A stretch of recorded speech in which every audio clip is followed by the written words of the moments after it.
Good afternoon everyone. In this video I am going to explain you about permanent tissues. So let's start the video. Before starting the video, please subscribe to my channel and hit the bell icon to never miss another update from my channel. So what is the permanent tissues?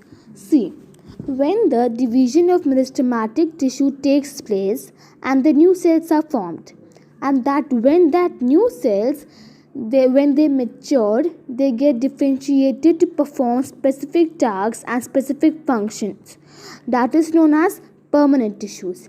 And in the permanent tissues the growth has either stopped completely or for a time being. Then permanent tissues can be divided into two types, that is simple permanent tissue and complex permanent tissues. First of all, let's take simple permanent tissue. Then what is a simple permanent tissue? Simple permanent tissue comprises the cells that are similar in structure and perform similar function, and they provide support and protection to the plants. Then simple permanent tissues can be further divided into two types or two groups, that is protective tissue and supporting tissue. So first let's take protective tissue. By the name you can easily understand that protective tissue protects the plant from external influence, and it is usually covered with epidermis, and the outer walls of the epidermis are usually thick and covered with cutin. What is a cutin? Cutin helps to reduce loss of water, and it covers the outer walls of the epidermis. Then one very good example will be cork. What is a cork? I have already explained in my cell lecture, and the outer wall of the cork are thin walled, and the cells which are present there, they are dead cells. Now come the second type, that is what? Supporting tissue. So supporting tissue, by the name you can easily understand that it supports the plant, and it can be further divided into three types, that is parenchyma, collenchyma and sclerenchyma.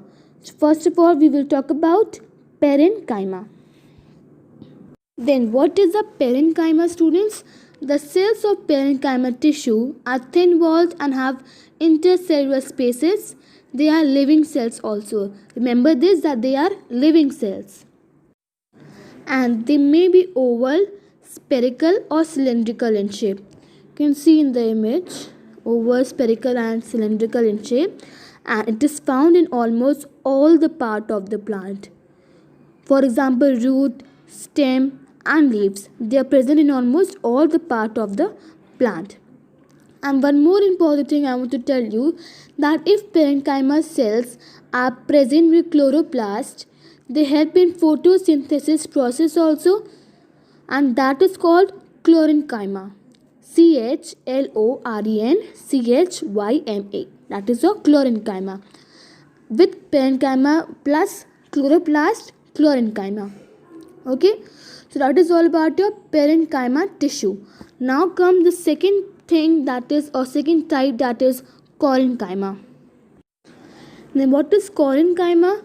The cells of collenchyma tissue are either circular, oval or polygonal in shape, and they are thickened at the corners. See, they are thickened at the corners. Why they are thickened at the corners? Because of the presence of cellulose and pectin. And you can see here, intercellular spaces are generally absent in collenchyma. You can see no space here, no space is there. Okay, and this tissue provides structural support to growing stems and leaves. That is all about your collenchyma. Now comes the third and the most important type of supporting tissue. So now we will talk about sclerenchyma. So the cells of sclerenchyma are long with tapering ends. What is the meaning of tapering ends? Like this end. Okay, and they have a cell wall also. Cell wall is thickened at the corners. Why? Because of the presence of complex substance called lignin. You can see cell wall is thickened because of the presence of lignin. They are dead cell. Remember this, that both parenchyma and collenchyma are living cell because they contain protoplasm, and sclerenchyma doesn't contain protoplasm. That is why it is dead cell, means it consists of dead cell, and it is found in stems and veins of leaf. It provides mechanical strength to the stem.